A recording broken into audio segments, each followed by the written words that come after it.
Welcome to the Psychedelic Couch.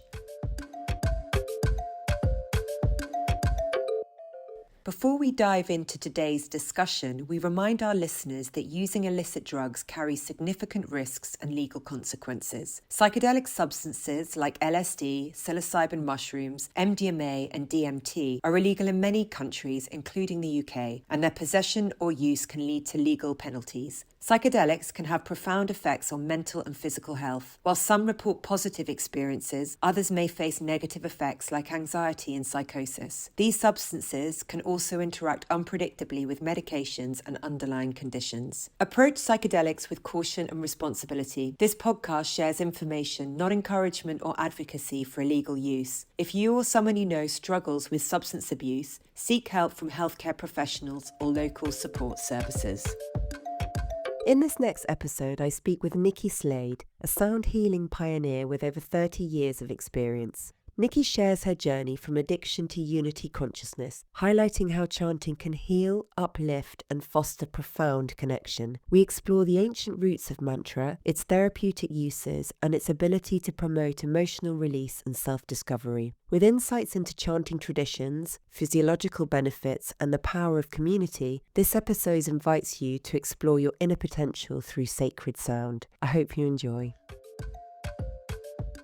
So morning, Nikki. Thank you so much for joining me today. I'm really excited that we're going to have a conversation about mantra today, which has become such an important part of my practice. I thought I'd start with just defining what it is for listeners that don't know what mantra is. So, in essence, it's a sacred sound, a word, a phrase that's repeated during meditation or spiritual practice, which serves as a creative projection of the mind through sound. So it's derived from the word man, which is mind, and ta, which is direction. So it helps focus the mind, reducing distractions, and promoting essentially a deeper meditation. So linked to na, the concept of universal sound vibration, mantra carries an energetic frequency, and that frequency, that rhythm can evoke emotions, it can promote relaxation, reduce stress, and repeating the mantra aligns practitioners with the specific intention or the affirmation of that mantra. So it's it creates a soothing effect. The mantra practice can really lead to altered and expanded states of consciousness, which offers a deep highlighting kind of awareness or highlighting where work needs to be done for the person. Would you add anything, Nikki, to that? Yeah, I would say that the one thing that maybe you've missed is that the mantras are primordial. They are natural. It's like going to a river or a brook or a mountain where just everything in your cellular body recognizes the nature, is affected by the nature as something that we are part of. And it's the same when we chant primordial mantras like Om Namah Shivaya, I merge with supreme consciousness, because these syllables are resonating deep within. They came from deep within and they return to deep within. Whereas if you said, I am a chair all day, you wouldn't become a chair. Mm-hmm. The beauty of the Sanskrit mantras is because of the origin of them, but also because of the sheer depth of devotion and alignment that has been given to these mantras over centuries, accelerates our ability to resonate with them and to recognize them. This is why a complete novice to the practice can come into a chanting session and be profoundly moved, moved to tears, to have a heart opening, an experience of their true nature, experience, if you will, of the inner self, which is who we truly are. There's this small self that's identified with our role in life, but the big self is supremely free, and that is very moving for people when they tap into that, and they don't have to know anything about it. They don't necessarily even have to have pronounced the mantra absolutely perfectly, although of course it's optimum to do our very best. And as Westerners, we're never going to be completely perfect, but we can aspire to that. So obviously that's a good thing. However, if our intention is absolutely devoted to that connection, amazing and miraculous experiences can happen for anybody. I mean, just hearing you speak, I had a really profound experience on Saturday with my Kundalini group, and we were doing an all-day meditation practice, which was sort of 5 hours of mantra moving meditation, and we were repeating for that period of time, hummy hum brahm hum. And after a while, the sort of sound changes, and you feel like you're saying, was I saying brown ham or something? But looking into one's partner's eyes, we did half an hour of it was working with a partner. The mantra means we are one, or we are God. And at one point, I lost the visual of who she was, the external essence of her, and I just felt God in front of me. It was the most extraordinary thing. So that sound just, it manifested in front of my very eyes. It was so profound. Yeah, and I think probably the depth of the beauty there is that we long to unite, we long to remember our unity with everyone. It is a very unnatural state Mm. to experience separation. And for all sorts of reasons, we experience separation, usually because we have absorbed, if you like, negative mantras from conditioning, from programming, from experiences in our past. That's actually at the end of the day what the pain is about. We often attribute the pain to something that's happened, which I'm not advocating as being a good thing, but the ultimate pain is being separated from others. So when you come into an environment like that and everyone is chanting harmoniously together, or you do a piece of partner work like you're describing, um, it's also that recognition and that relief. Oh my God, you, Claire, are my very own self.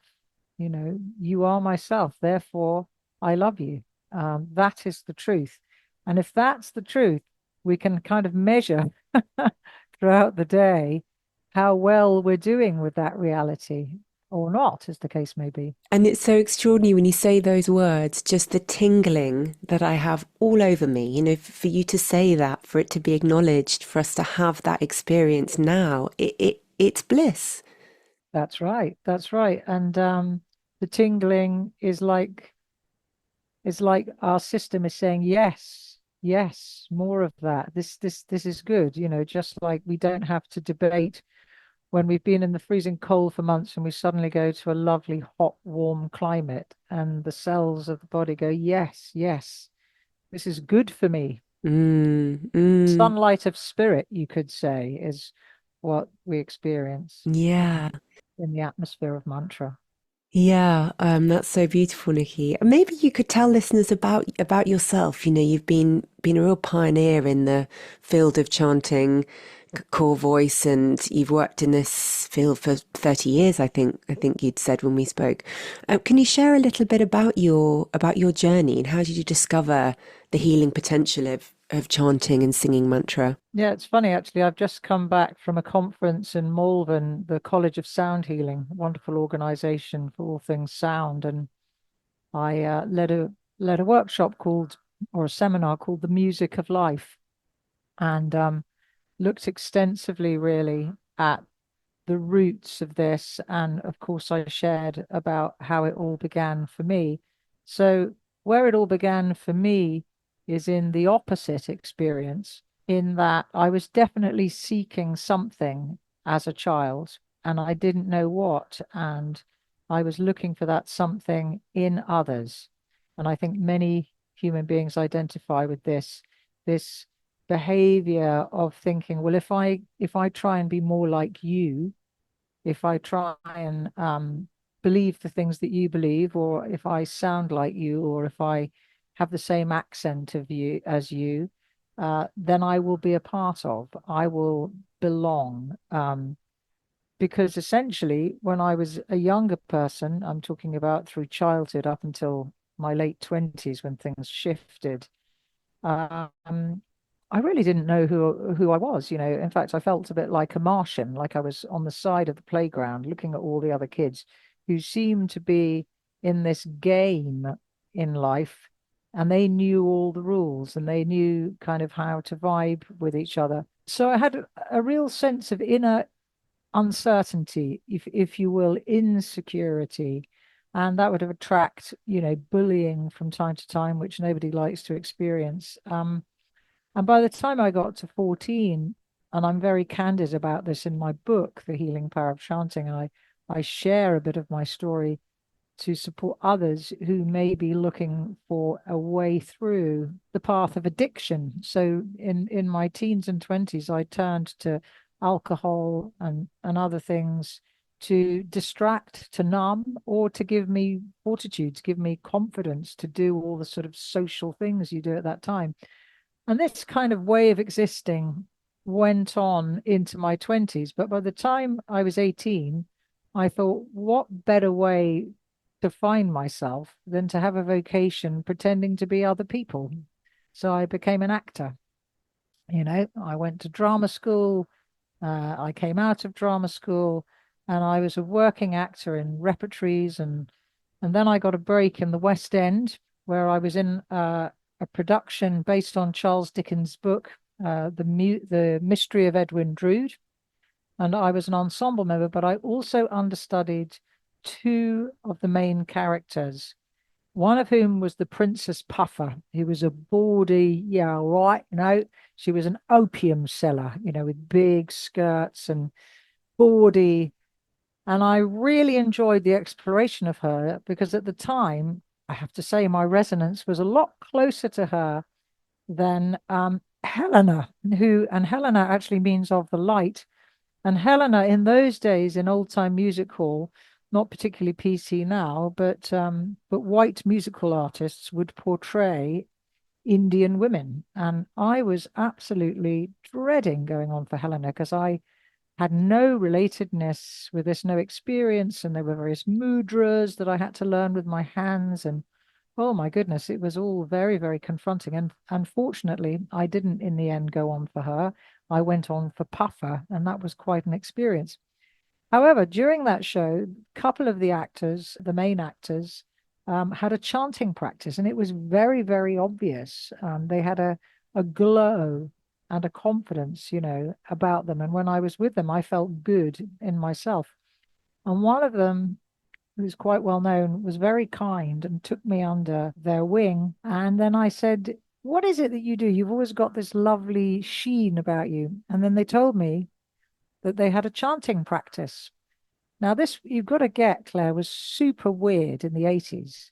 I mean, obviously not in Asian communities, enough respect for the temples and the Hindu path and the Buddhist path and all of these paths that have been there for centuries. But as a Western Londoner, Mm. you know, it was it was kind of out there. But anyway, I was invited to go to a satsang, which everyone I'm sure realizes means the company of truth. And at the satsang, it was all very strange on the outside. There were strange pictures that I didn't really recognize of Indian teachers and incense and instruments that I'd never seen before. But even though it was all unfamiliar to me, I felt very, very at home in a strange kind of way. And as soon as the chanting started, I did sort of think if my friends could see me now, they would think I'd lost the plot. I mean, you've got to get this is 1988. It's a long time ago. But I didn't care. I thought, I don't know why, but I feel really good here. And I ended up buying a cassette tape in those days. And I was an out of work actor after that show for a bit. And you know, to find something to kind of connect myself in the lunch hours, I used to chant along with this cassette tape. And as I did, I started what you were saying earlier. I started to have tingling going through my body. I started to have a heart opening. It was as if my whole body expanded into my real body, which is universal, as is everybody's. And I was having revelation after revelation. I remember going into Battersea Park one day and having an explosive experience of unity consciousness, like you and I, everybody I saw in that park, we were one family. Everyone was like one of my limbs. I was one with the trees, the sky. There was no debate about it. It wasn't like that. Oh, yes, intellectually, I think that sounds like a lovely idea. That was my reality. And I held on to that reality, going in and out of it a bit because there were deep purifications as well, for a month of my life. And it was like a pure moment of grace. And I know really why I received that grace was because I was looking down a rabbit hole with the path of addiction I'd been on. And I think I honestly got saved there. And I began a new path of cleaning up my act, and chanting was and is still a huge part of that because it's so uplifting, it's so connecting, and it's so truthful. What an incredible story. Thank you so much for sharing. Um, so then through the practice, did you decide to take it further or start to hold groups, or tell me how it developed? No, not at all. At first, what happened was I told you that I started to have revelations. So we're talking about kind of late 89, early 1990. I started having revelations about creating something called freeing the inner voice, which is what I've actually called my company over the years, Free the Inner Voice, about creating spaces for people to their own self be true, to come home to their authentic voice, and to have a space to release. And at the time, I was doing overtone chanting, which is simply just sounds, harmonic sounds with another teacher. And I thought, well, I could share that and then we could do some creative exploration. And I can't tell you, Claire, the nerves I had about the idea of starting this group. I mean, I was 30 or something, nearly 63 next year now, but it was a really big deal to start this group because it was an unknown venture. And I was at Alternatives. It's a wonderful evening they have on Mondays at St. James's Piccadilly. And I was sitting next to somebody there, and she said, I'm starting a venue in this health centre opposite Brixton Prison. I have a room there on a Monday night or whatever it was. Would you like to start your group there? And my gut was saying no, but my wisdom was saying you need to do this. And so I did. And we used to get lots of people. I mean, people would really make the journey to Brixton and up the hill.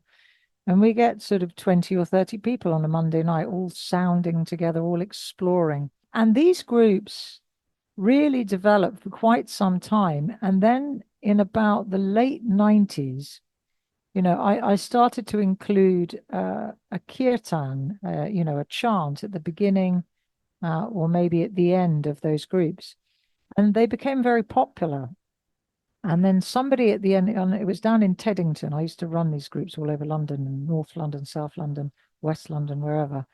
And this woman said, would you consider, in addition to this, doing a kirtan only evening? And I thought, oh, I hadn't really thought about that because I think I had this notion that you could only share kirtan as part of a specific tradition or a temple, or, I had some sort of concerns about that.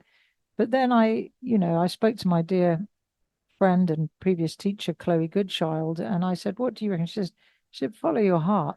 There are no rules in the end. Of course, that's typically where you'd find devotional practice, but it's not exclusive. And so what I've created over the years is a safe place where people can come and explore their voice. And some of those spaces are the Free the Inner Voice work combined with the chanting, but many of those spaces are pure chanting and very much coming from the perspective of the yoga of sound, embracing everybody, whatever faith tradition you follow. I heartily welcome people to bring that to mind as they're chanting. And for some people, that might be changing a word. I mean, if you're devoted to Allah, then you should repeat Allah under your breath, or Christe for Christ, or Buddha for Buddha. Some people don't mind because they understand that we are coming from the essence meaning of these chants, as opposed to adopting the specific religious route or any what could be perceived as dogma. And at the same time, I say if you are a devout, a follower of Krishna, for example, or Hindu or Buddhist, please feel free to wholly bring that. Because I think in this time, it's so important that there are spaces where we can come and find our way without being told the way. Mm. And I think what's so honest about chanting is it will show us the way. It will say, actually, you would really grow spiritually if you followed this particular route up the mountain. This is where you're headed. But to put that on people, I very much steered away from that because I think people have their own higher self. Yeah, it's about connecting you to that, isn't it? Rather than anything else externally. Yeah, I remember one teacher saying once, if you're looking for a guru, you won't find them out there. You are the guru. It's about bringing it back to you, isn't it? And I guess that's what it does. totally. A Satguru, a true guru, guru meaning gu, the dark, ru into the light, will lead you back to your own self. They don't want anything from you. They don't tell you that if you don't do this, this will happen. They're very much about revealing you, and not you, the personality, but you as part of the divine body, Mm. revealing that to you so that you can then go forth into the world and multiply, shall we say.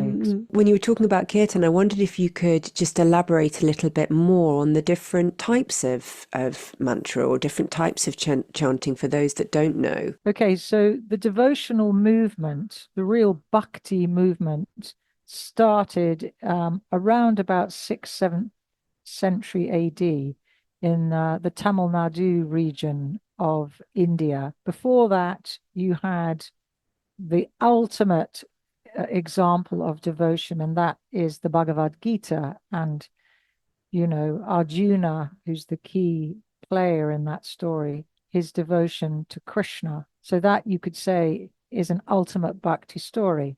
Then later on, you get the poet saint movement. And these were ordinary people, sort of, people like you and I who wanted to know the self. And they spent hours in deep meditation. This movement started with the Alvars and the Nayanars in the south, and they found the truth within. They heard the melodies, they heard the poetry of the inner self, and they started to share what they heard in the marketplaces. And they said, look, you actually don't need to go to any external temple. You have a temple right here in the heart. Come home to that. And if you are poor and have been turned away from traditional practice and tradition, you can always find the divine right here. And so people would rejoice in the streets. They would celebrate the name that they heard, the names they heard in the poetry, and they would sing out loud. And hence kirtan arose, meaning to praise or to sing the name. Now, in that movement, you begin to see two things. One is the Saguna movement of worship, where some devotees would choose a particular form of the divine or teacher to follow, and then others would practice Nirguna, which is like formless worship. So they would just maybe choose a syllable to recite. So, for example, Kabir, very well known poet saint, he didn't chant for example, Om Namah Shivaya or Hare Rama, Hare Krishna, he just simply chanted the syllable Ram. But he wasn't actually referring to Lord Rama. He was just using the sound Ram. I think a little bit like Gandhi. I may be incorrect there on Gandhi, but Gandhi certainly had the mantra Ram, Hey Ram, Hey Ram. But for Kabir, certainly the Ram was just a syllable, and it helped him to access that divine state. And then on the other Saguna side, you have, for example, Krishna devotees, of which Surdas was one of the poet saints that was beloved to Krishna, Mirabai, and many more. And this is where you see only the repetition of Krishna chants or chants like Radhe that are associated with Lord Krishna. So that you could say is a specific path, the Hare Krishna movement. And then you have, I think, what you were doing recently, the Kundalini path, which was originated by Guru Nanak, the Sikh, the last of the Sikh masters. And then when he passed, they didn't have a master anymore.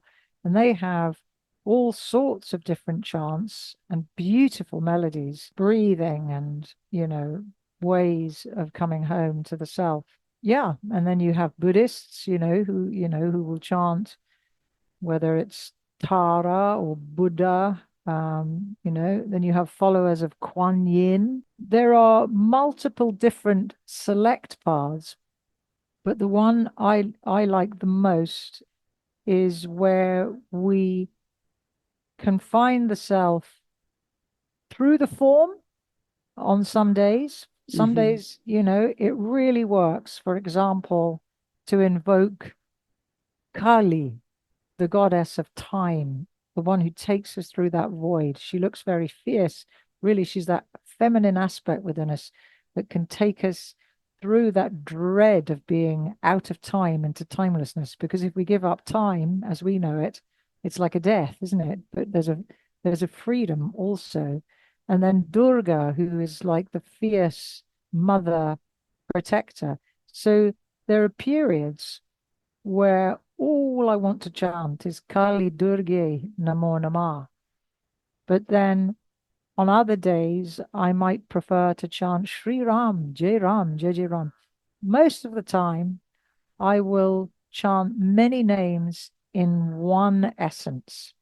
So it's like the rainbow of one essence energy manifested in different forms. So I'm happy to go through many forms to the formless, but I don't advocate any specific tradition that you must follow. I let the chanter choose that for themselves, discover that for themselves. And I'm curious, when you're holding space, or, working with a group, are you connecting to the energy that you sense in that moment and that determines and that defines what you chant? Or are you connecting to what's happening in your own process? Or is it, I guess, a combination of both? That's a brilliant, brilliant question. I think probably a bit of both, because I also believe in the mirror. I think often as the chanter, if you're working with fearlessness, you're probably going to get a lot of people in the Sangam, the community that night, who are working with fearlessness. But also largely, I kind of scan the room, not from a personality, but the kind of the inner Shakti, the energy kind of reveals. And, I will often, as you know, start a satsang or a kirtan evening with Om Namah Shivaya. I bow to my true self, I merge with supreme consciousness. But the melody that I choose will very much be a reflection of the mood in the room. So sometimes the Shakti is saying, this group needs an uplift straight away. Or no, this group's coming in needs soothing and calming in. Mm, mm. And then the middle chant usually is a sort of alchemical, they're all alchemical, but a very specific energy. It's just like, what is it? So we need freedom. There's a lot of stuckness in here. So we might chant, Om Namo Bhagavate Muktiya Nandaya, to the bliss of inner freedom, you know, or what else? We might chant Narayana, Narayana, Jaya Govinda Hare, Narayana, the path towards liberation. It just depends on the combination, really, of yes, what's going on in me, but predominantly really for the Sangam. Yeah, I guess in a similar way, kind of teaching Kundalini, you can have a career that you're wanting to, or what you expected to teach, and then you read the room and you need to change it. You need to really reflect what the energy you're sitting with. And in many ways, I see it also with my therapeutic therapy clients. There's always an interesting mirror with what people present and what one is experiencing in their own internal world in that Yeah, particular moment. It becomes so clear actually. yeah. One isn't a vehicle for the one who does it all. Mm, Otherwise, I mean, I had a skeletal plan for the event that I did on Saturday in Malvern. But what surprised me, but didn't surprise me really, was that the Shakti at the very beginning said, no, you're not going to open like that. You're going to get them straight away into their voice and in their bodies. There was a bit of a chill in the room. The heating wasn't that great. And I thought, it's not going to land unless you get warmth and connection into the room straight away. But I mm, didn't pre-plan that at all, but I did have the sense to follow it. mm. I'm just thinking about the kind of the therapeutic benefits or therapeutically how chanting can be used in terms of sort of the healing potential. We can talk a little bit about the science in a bit, but tell me how you see that it can be integrated into someone's therapeutic practices, whether that be emotional, psychological, whatever. Yeah, I mean, that's been hugely the area in which I've worked for over 30 years, on a one-on-one basis.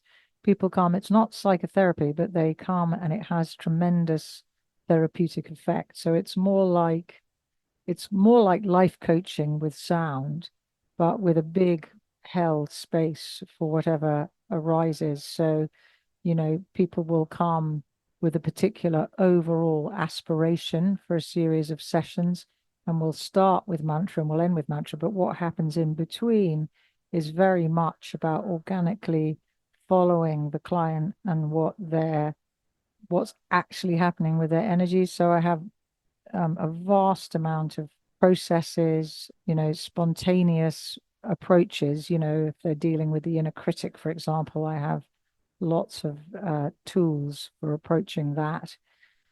If it's about they're stuck in their life and they want to go in a new direction, but the energy's stuck. So we find bespoke mantras for them, assignments they can do in between to overcome that. Maybe there's a conflictual situation in their life. Sound is so honest in working with that. So in fact, that's my favorite work, really, kind of working, supporting individuals, whether in solo or in a group, in unfolding their own highest path.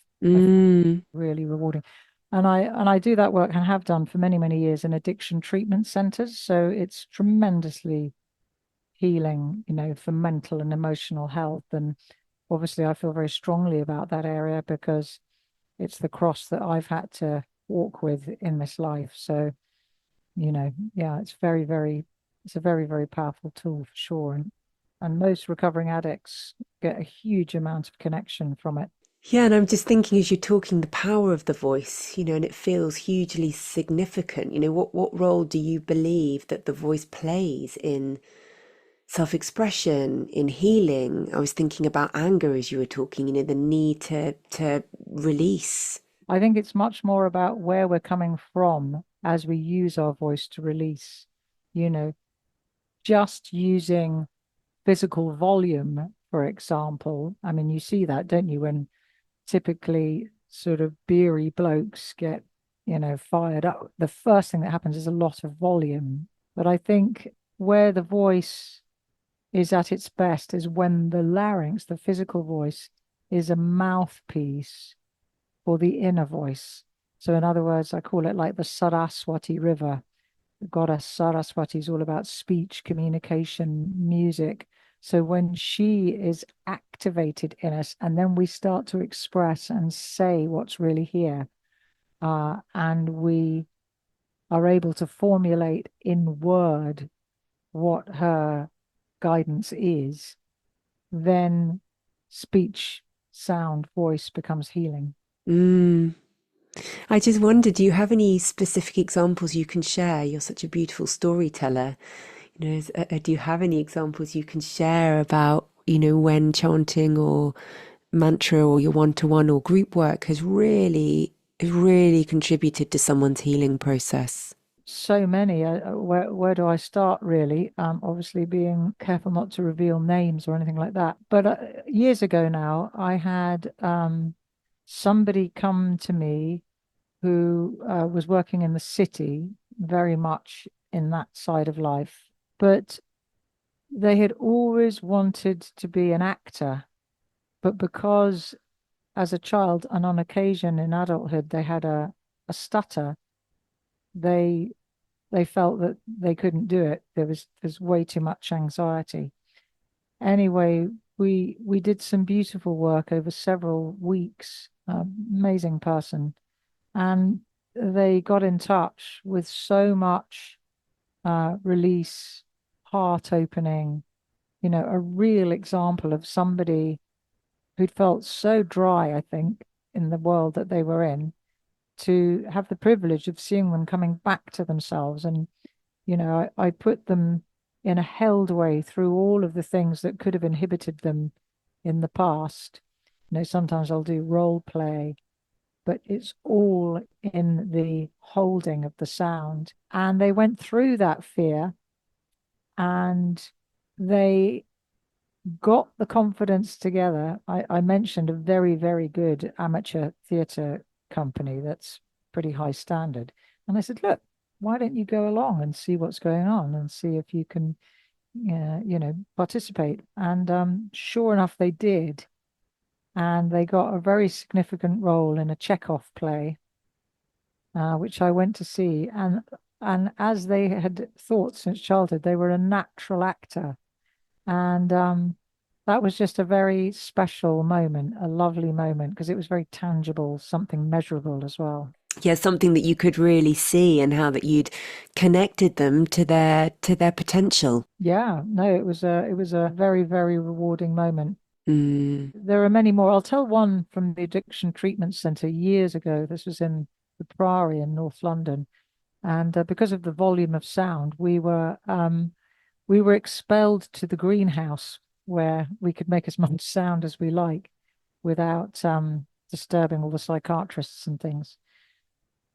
But there was a woman in my group who we were chanting, and the group was really in the zone, and everybody's voices were welcome. It didn't have to sound like choir or anything. And at the end, she said, is the roof leaking? And I said, no. And then she touched her cheek, and then she realized that the water that was on her face was actually the tears that were coming out of her eyes. And she thought that there was a drip from the ceiling touching her Wow. cheeks because she was so surprised to have been moved like that. Somebody who'd sort of numbed their emotions for a long time.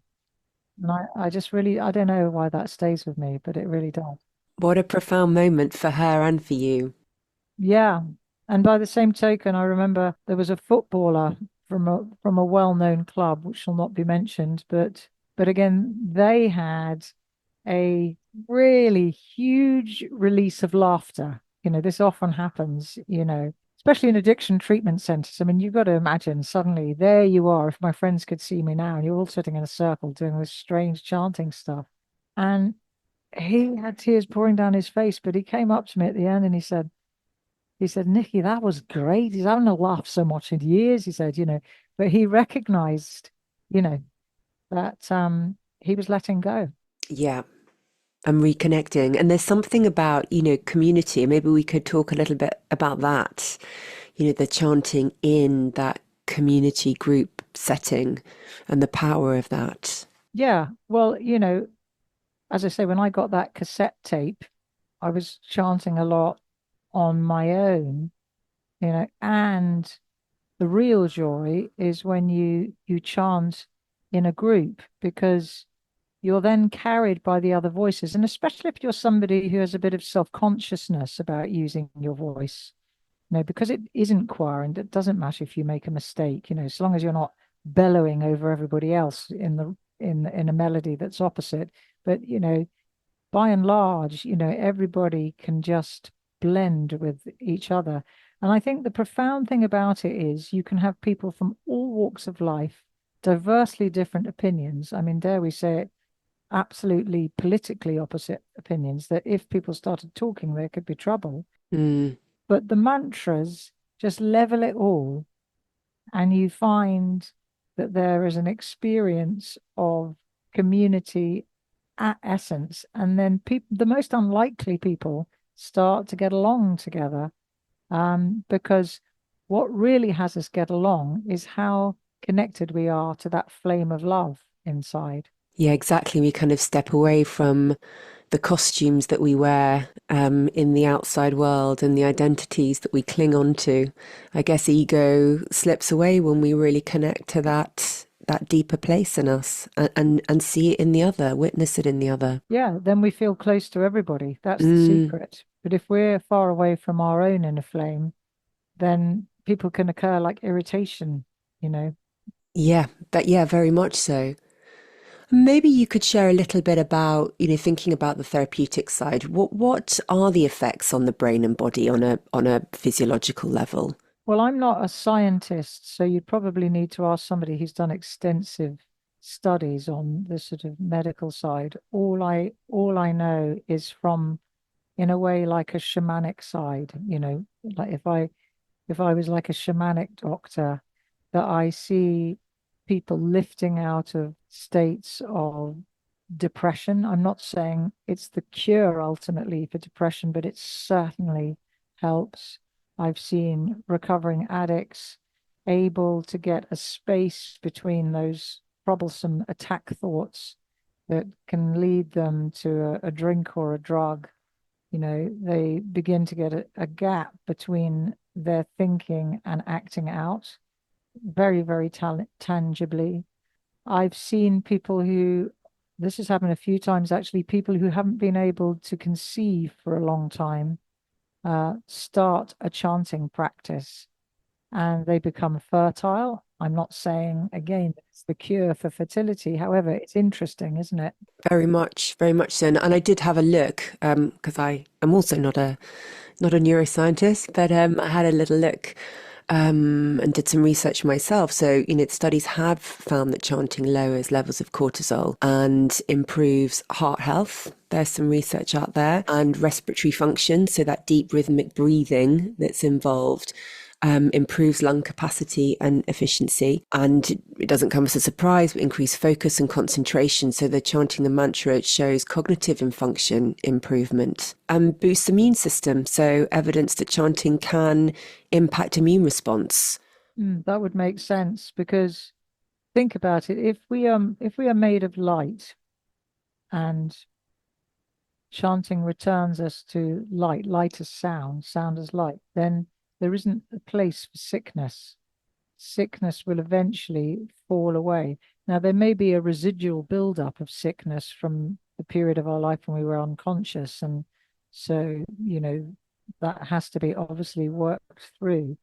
But in terms of the set mode for moving forward, if we can reference ourselves by I am the self, I am the self, as opposed to I am a victim, for example, we have a hope for a better future. Yeah.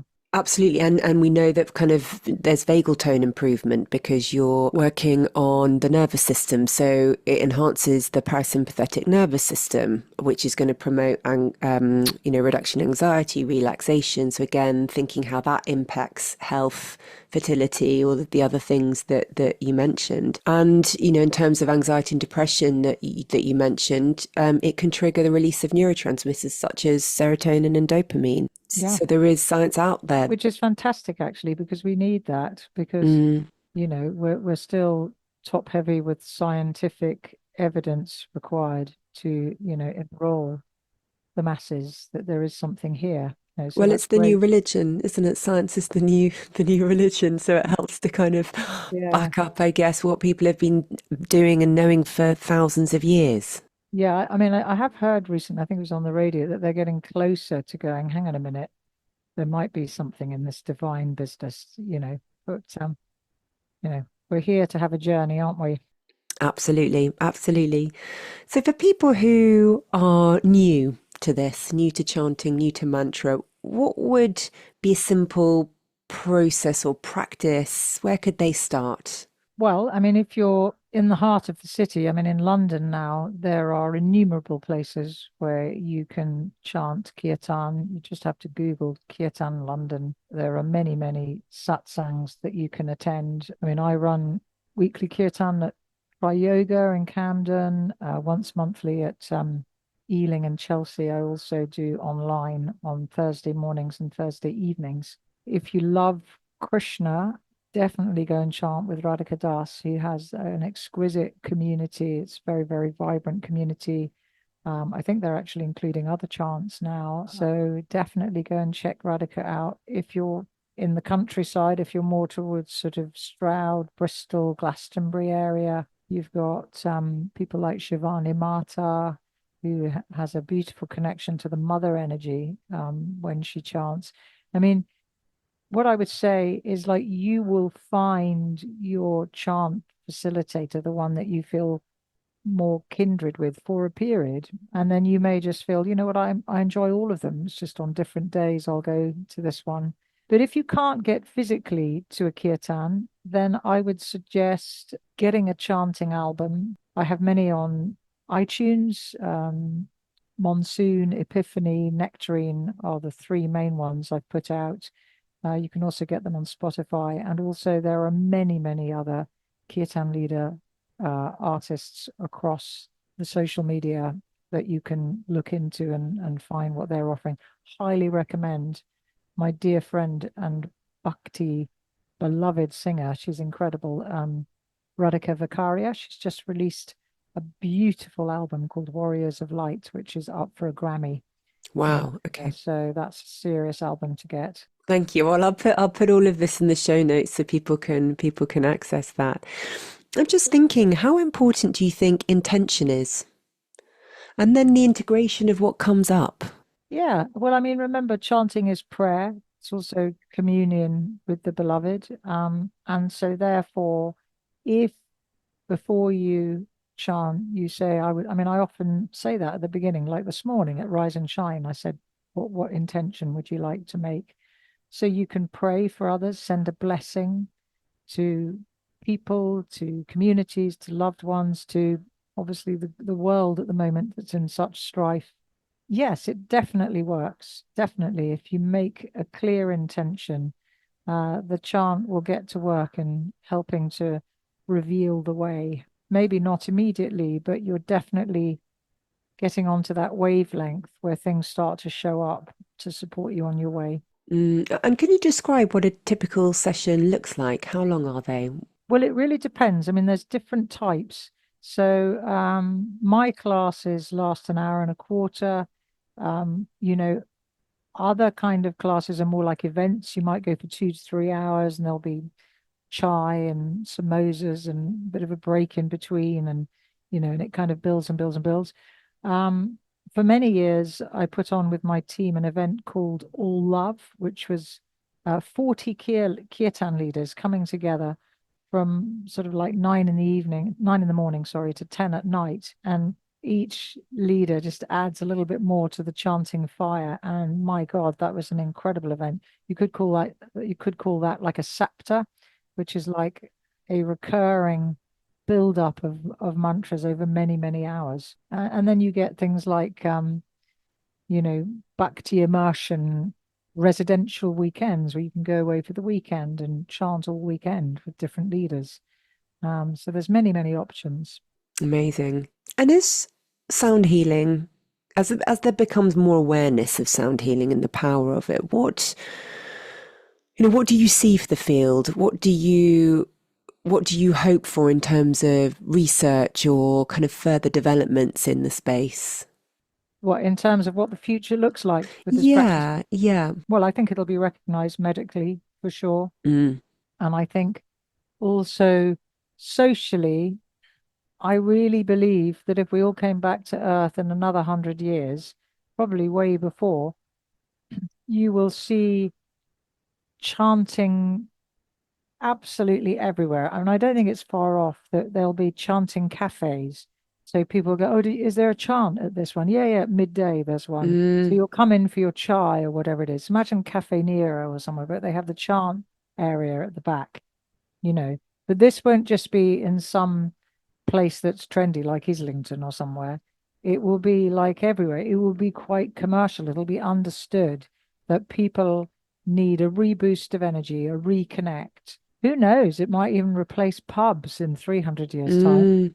Who knows? I'm not saying that on a superior kind of level. It's just that, people start when they enter into these kind of practices to not want to use alcohol as much as they did in the past, Absolutely. In fact, you saying that really reminds me of what Sophie Bolton said in the episode that we did on dance, that how amazing it would be if you just had these spaces pop up at airports, or just around random places in towns, in villages where people can just come together and dance, and singing and dance together, the power of that in a conscious state, as you say, without alcohol, and your desire to drink really does wane when you start to get into these practices. Totally. I mean, my dear friend Nika, who created Morning Glory, which was, you must have done that, Mm. which was, I went to the opening of that at the Velvet Wow. Underground, the very first one. I mean, and, Wow. I remember him telling me about it. What was it, about 10 years ago? I can't remember now.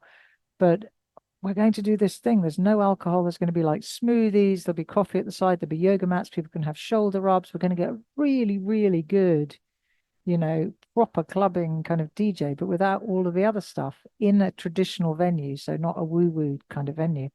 And it really worked, and people would come in their pajamas and then get into their office gear at Mm. the end. And so I think it's been modeled by pioneers, but I think the babies now, as they grow up and their parents, people like you and others, they will go, that's where there's a gap in the market now. Let's do this. In the same way, that nutrition and health has gone through the roof. I mean, what you can find now on the high street that's a specialist in nutrition, we're going to have that with sound and movement, I'm sure. Yeah. Yes, gosh, that fills my heart with joy, imagining a future that's like that. Mm. Yeah, it's coming, definitely. Yeah, yeah. So just thinking, your personal insights that you've gained over 3 decades of practice, what has been most important, or what could you share? There's so much to distill in, such a large amount of time. But if you were to, I don't know, give us the essence of that, or some, real key learnings and lessons that to share with listeners. I think it has to be a moment where I was moving out of addiction into connection with the beloved. And I had this incredible moment of grace where this blue being appeared before me. It was almost inside me as well as before me. And it was the most beautiful being I have ever seen. It had black hair, sort of ebony, but there was like dewdrops on its hair, charcoal type eyes, and dew running down its face, and the most translucent blue gowns. And it had the most unbelievably beautiful energy, but I can't even put it into words. And the words that came from this being to me, and I heard them from within, and the words were, Dearest Nikki, do you not realize that all there is, all there ever was, and all there ever shall be is love? Thank you so much for sharing that. That's really moved me. And there's nothing to add to that. No, there really isn't. Is there anything you wish I'd asked or that I haven't asked that you'd like to share? I think just a very important thing for anybody who's a complete novice to it to remember what I hopefully said earlier is that you don't have to be a singer to chant. Don't let those who have associations with their voice or shame around their voice, which I think is the biggest crime, somebody who's been shamed for their voice. But you are enough. Your sound, there's only one voice like yours on the planet. So bring it so that you can come home within. Oh, Nikki, thank you so much. What a way to finish, to leave people with that knowing, and that ultimately all there is and all there ever will be is love. Thank you so much, Nikki. You're very welcome. Namaste, and thanks very much for listening, whoever listens. Lots of love. Namaste, namaste, Nikki. You've been listening to the Psychedelic Couch.